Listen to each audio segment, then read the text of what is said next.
Hey there mga my loves, Libra! Thank you so much for always staying here with me in the channel, babe. So bago natin simulan ang reading ninyo for April 2024, yes, you heard it right, April 2024 mga babes, no? Meron pala tayong new channel, ang Dalnim. So kung hindi ka pa nakatambay there, you might want to check that out. Ang link niya ay nasa description box, no? Diyan ay for collective readings for all signs. Alam man yung zodiac sign mo, welcome ka dyan. Pero syempre, just take only the messages you think ay for you. So yeah, no, ngayon, titingnan natin ang inyong April 2024 happening. So yun yung mga babes na tayong gender here. Babae, lalaki, LGBT, lahat kayo welcome. Cross-watchers, you can flip rose if you want. And of course, this is general reading, so just take how this resonates. Okay? Huwag nyo rin kalimutan that at the end of the day, meron kayong free will. So let's see. What do we have here for you, Libra, for the month of April 2024, please? April 2024. Libra.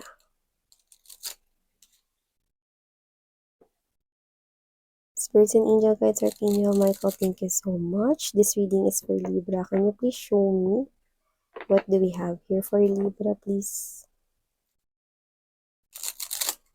Libra.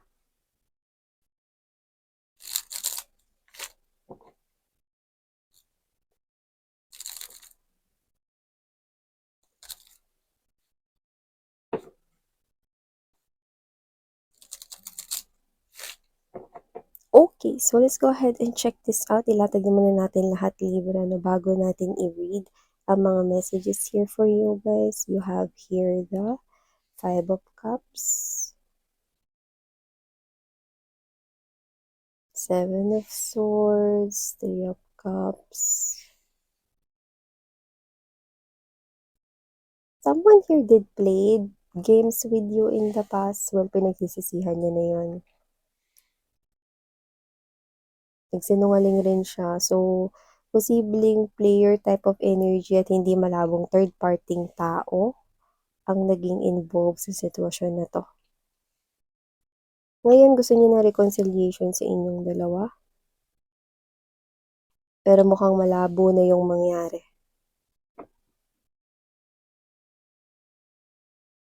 Dahil nakikita ko mas gusto mo pang ibigay yung atensyon mo sa mga bagay na may kabuluhan. So nakikita mo ang pakikipag-ayos at pakikipagbalikan sa kanya ay nonsense. So yun nakikita ko dito sa energy mo, Libra, no? At saka meron dito na parang tahimik kang ginagawa. May pagpaplano kang ginagawa rito sa business or negosyo, yung iba sa trabaho mo, no? Basta may kinalaman sa money, hindi mo to sinasabi sa ibang mga plano mo na ito dahil ayaw mo itong ma-jinx, no? Ma-jinx, ibig sabihin parang ayaw mo ito na parang um, ma-delay or parang hindi mangyari. Kaya iniiwasan mo na ikwento ito sa iba kung ano man itong pinaplano mo na may kinalaman sa pera. Yan. Kasi nga naman, no, nakita ko rito na parang may word rito na copycat na parang ayaw mo itong makopya or magawa or magaya ng iba. So, yun yung nakikita ko rito. So, pwedeng meron dito nakakompetensya ka, no, sa kung ano tong ginagawa mo na to, kaya nagiging palihim. Pwede rin naman na wala kang kakompetensya. Ayaw mo lang talagang i-share ang mga alam mo or information rito na alam mo na parang yun yung alas or yun yung parang magpapaangat, no, or magpapa-successful sa kung ano man tong ginagawa mo. And also, nakita ko rito na meron dito na posibleng gumagawa ng bagong bahay or nagpapatayo ng bagong bahay dito. Nakita ko no na happy ang iyong parents or ang iyong family dahil dyan. So, pwede nyo iba matagal na kayo nangungupahan or parang ngayon kayo nagkaroon ng matatawag ng sariling bahay or yung iba pwedeng bahay nyo naman yan pero ngayon nyo pa lang siya napaayos. So, nakita ko na happy ang iyong parents at magiging happy sila rito. Okay? Parents or legal guardian or lolo't lola, yan, no, para sa iba. Okay? So, nakikita ko dito, no, you are using your family as your inspiration. So, pwedeng i-surprise mo sila about this. At yung iba, matagal mo na tong plano. at mukhang ngayon mo pa lang siya isasagawa.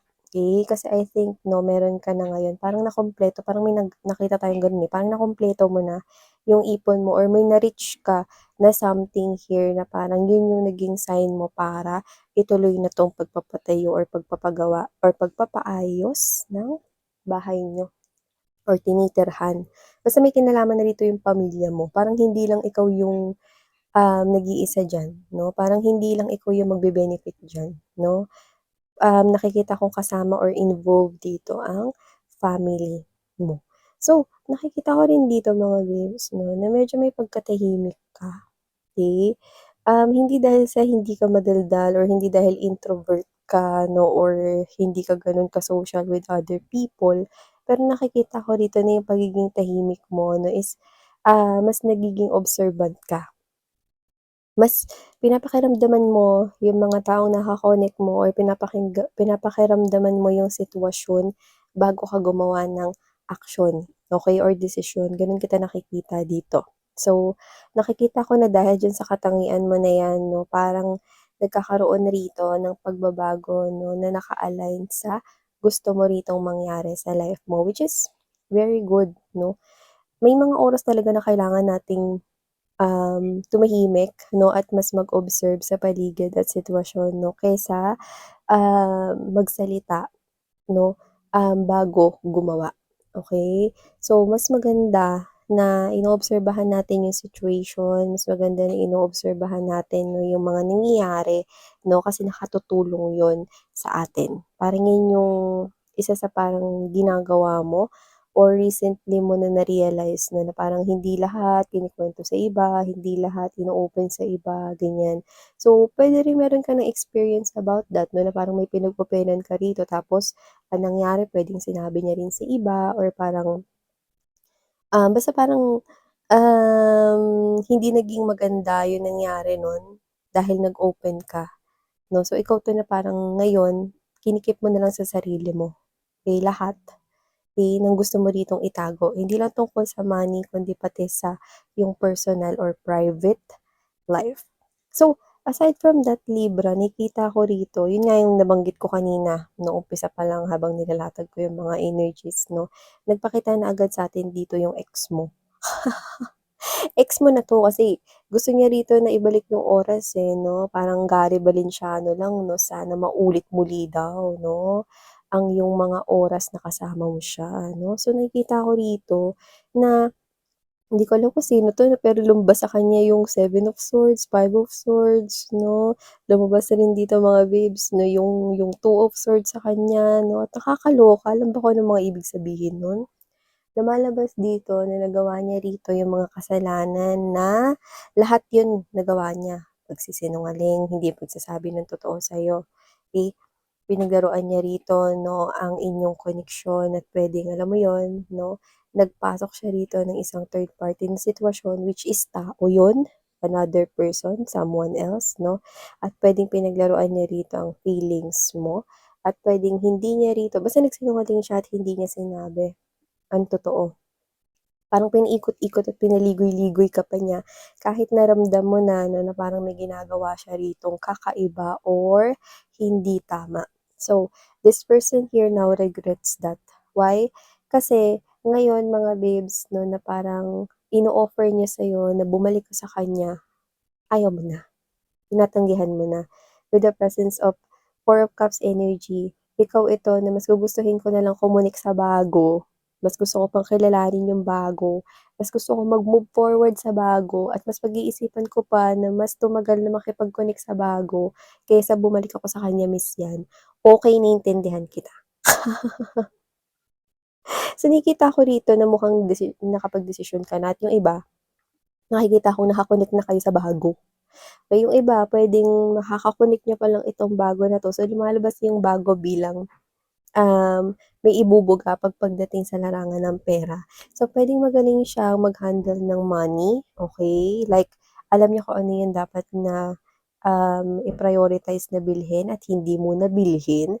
And this person is someone here na stable siya sa kanyang job. So, puwedeng matagal na siya nagwo-work 'no, diyan sa company kung saan siya nagtatrabaho or baka business owner na rin siya. May napundar na, yun yung nakikita ko rito.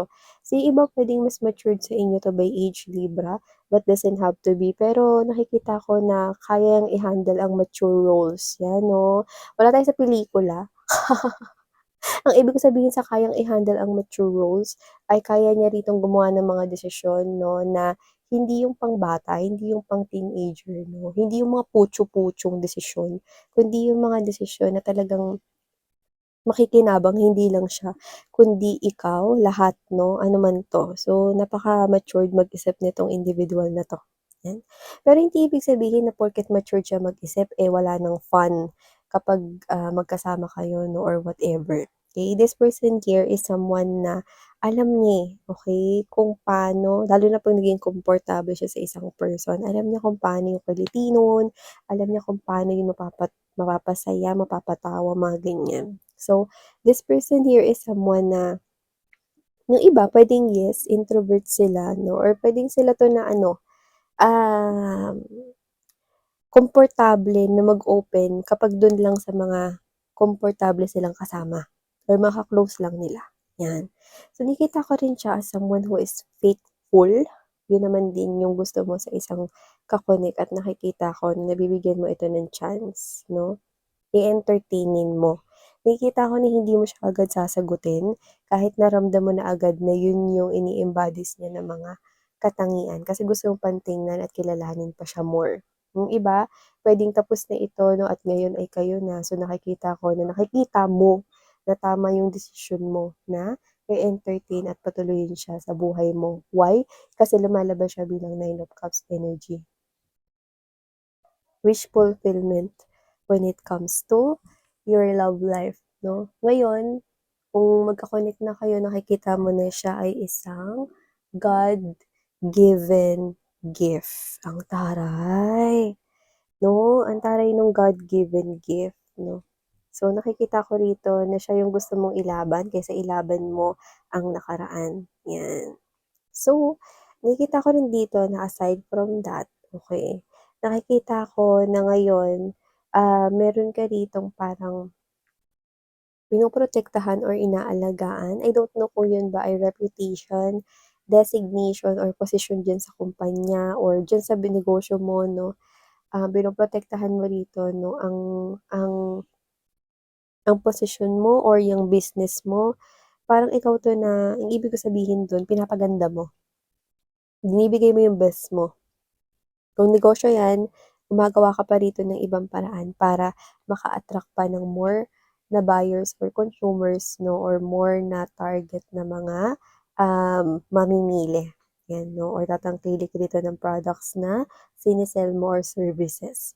At kung business man 'yan, ay I mean at kung trabaho man 'yan, okey, nakasama mo yung other colleagues 'no, nakikita ko rito na ikaw 'to na mas pinagpapabuti mo pa yung trabaho mo, okey? Kasi diyan mo na nakikita yung sarili mo na magse-stay sa trabaho na 'yan. So, inaalagaan mo yung reputation mo, inaalagaan mo rito na yung trabaho mo 'no, 'yan. Ginagawa mo ito ng maayos. So, aside from that, parang ikaw 'to na nakikita ko na hindi naman sa duwag ka na harapin 'tong ex mo na 'to 'no, pero nakikita ko dito na iniiwasan mo lang siya. Ayaw mo siyang makausap or ayaw mo siyang makita. Hindi dahil naduduwag ka sa kanya 'no, kaya mo naman siyang harapin kaya lang parang ayaw mo lang yung energy mo na naiinis or nasisira yung mood mo. So, parang as much as possible, kung kaya mo siyang iwasan, iiwasan mo na lang siya. So, nakikita ko dito na puwedeng meron ka ring ibang mga taong kinausap like kunwari yung guard sa kumpanya ninyo or sa business mo na parang 'pag nakita mo umaaligid 'to, ito, nagpakita ng picture, ayan na, sabihin mo wala ako, 'yan 'no, or pakisabi, wala ako, 'yan 'no. So, alam mo yung klaseng energy na I think you're protecting here your energy.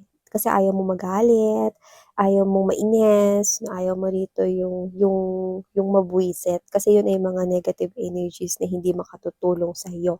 Lalo na kung gusto mong maka-attract ng mga biyaya, 'di ba? Yung iba 'no, sa mga Chinese, 'di ba, yung parang ano, "Ay naku, hindi puwede 'to dito 'no, alisin 'to kasi malas, parang gano'n yung nakuha ko dito. So, hindi ko alam kung ba't ko nakuha yun specifically, so baka ikaw ay naniniwala sa mga ano yan, yung mga Chinese na parang feng shui or yung mga items na nilalagay kunwari sa may tapat ng pintuan or what. Pero kahit hindi 'no, parang ang nakukuha ko dun in general, ikaw 'to na parang ayaw mo lang siya na umaaligid-aligid kasi alam mo na magdudulot siya ng negative na energy sa'yo. Kasi 'pag nakita mo siya maiinis ka lang, magagalit ka lang. So, as much as possible, iiwasan mo na lang siya, gano'n. So, tama naman 'yun kaysa sumigaw ka, 'di ba?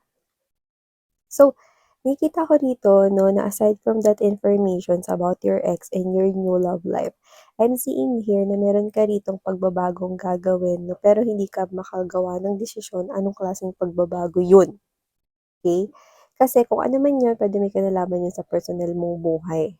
Eh, gusto mo ng pagbabago diyan 'no, pero ikaw 'to na hindi ka pa talaga as in nakakapag-isip 'no, alin ba dun lalo na kung may options A or B ka, alin dun yung pagbabagong uunahin mo or alin dun yung pagbabago na pipiliin mo? So, nakikita ko rito na medyo nahihirapan ka bang magdesisyon 'no, tapos meron pa ritong mga sasabay na parang mga kailangan mo ritong asikasuhin. So, kung ganito man yung maging sitwasyon mo, unahin mo muna kung ano yung dapat mong unahin, okey? Prioritize first kung ano yung dapat mong unahin. Kung may trabaho ka na naka-pending at kailangan mo na gawin yun kasi may deadline, unahin mo na muna yun, bago mo pag-isipan ito. Kasi kung ano 'tong iniisip mo na pagbabago sa buhay mo, nakikita ko na yung pagbabago na yun ay malaki. Ibig sabihin kinakailangan mo ng sapat na oras at panahon para mapag-isipan yan, huwag kang magmadali. 'Di ba? So, yung nakikita ko rito. Yung iba may kinalaman yan sa puwedeng lilipat ba ako ng bahay, lilipat ba ako ng lokasyon ng business ko, yung mga gano'n. Kasi kung ano yan, malaking pagbabago yan na nakikita ko rito na mangyayari sa buhay mo. Eh, don't rush na magdesisyon agad-agad. At dito meron akong nakikita 'no, na opportunity para sa'yo Libra na darating. Okey, pero ang maganda hindi mo 'to mami-miss. Hindi mo mami-miss 'tong opportunity na 'to, bukas talaga yung isip mo kasi malakas yung intuition mo dito, eh, okey? Kung ano man 'tong offer na darating sa'yo, nakikita mo na agad or makikita mo agad yung potensyal niyan na maggo-grow ka diyan or meron kang mapapala. Kaya kung ano man yung opportunity na darating sa'yo 'no, blessing 'yan at makikita mo 'yan kasi magdadala 'yan sa'yo ng hindi ko alam kung grow sa money mo or makikilala ka dahil diyan. So, hindi naman as in worldwide 'no, na magiging celebrity ka or ano, pero, posible na yang opportunity na 'yan ay magdadala ng biyaya 'no, mag-establish sa kung ano yung pinupundan mo. In short, mas makatutulong para para mas umunlad kung ano man yung ginagawa mo sa life mo na lalo na sa pera mo. Parang parang ano 'yan, extra na regalo ni universe sa'yo 'no, para mas matulungan pa na mag-grow yung pinansiyal mo kung tungkol 'to sa pinansiyal or para mas mag-grow yung personal mong life. Yung iba puwedeng hindi yan may kinalaman sa pera, puwedeng ano yan, mga bagong kaibigan or mga bagong business partners 'no, na makatutulong sa'yo sa pag-unlad na pinupursue mo, Libra. Okay. So, ito yung mga nakuha natin here for you, Libra, para sa April 2024. Maraming salamat and sarang ngayong light. Annyeong.